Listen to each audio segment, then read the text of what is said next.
National Senator Matt Canavan, he delivered a very powerful performance last night on QandA on the ABC. He upset a lot of lefties in the process. Let's have a listen. And in terms of the cost, New Zealand did a study which showed that that they would have a 2 to 4% reduction in their employment if they went to net zero.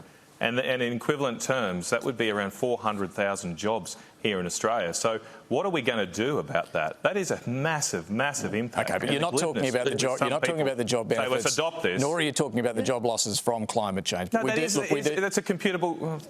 That does take into account the benefits because it's a computable general equilibrium model, but we haven't done that here.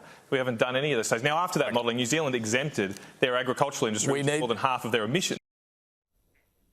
Now, I don't normally watch Q&A. I gave up a long time ago, but what they don't understand is Canavan, I hired Canavan for his first job in politics many, many years ago, and then he went on to all manner of great things. He's got a huge brain. He worked in Treasury. He worked in the Productivity Commission.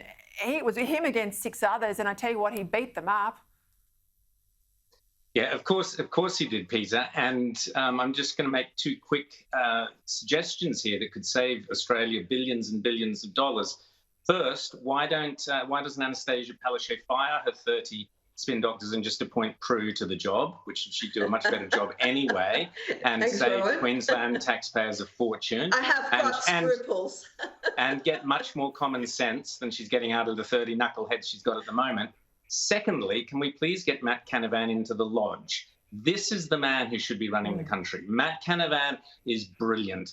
He's fearless, he's articulate, he's smart as a whip, and he's not scared to confront all the woke orthodoxies that are dragging us down, all the climate change nonsense that's dragging us down. Matt will tackle it.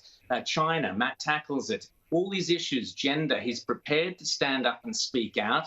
He's unencumbered by not being in the cabinet, in the woke, either of the woke cabinets, the national cabinet or the main cabinet. We need Matt Canavan in the lodge. Please, someone sort it out quickly. I don't know, Peter, you've got all the contacts. You can do it. You can make these things happen. Look, he's a truly conviction politician at a time when we just don't have conviction politicians. I guess the difficulty is the National Party. He'd have to get into a lower house seat. And, of course, the National Party, the highest they can ever go is Deputy Prime Minister. But you know what? If men can be women and women can be men, maybe a National Party. He can identify as Prime Minister. He can MP. identify as Prime Minister. Well, who knows? Who knows? That'd be nice really to see. Freak the ABC out.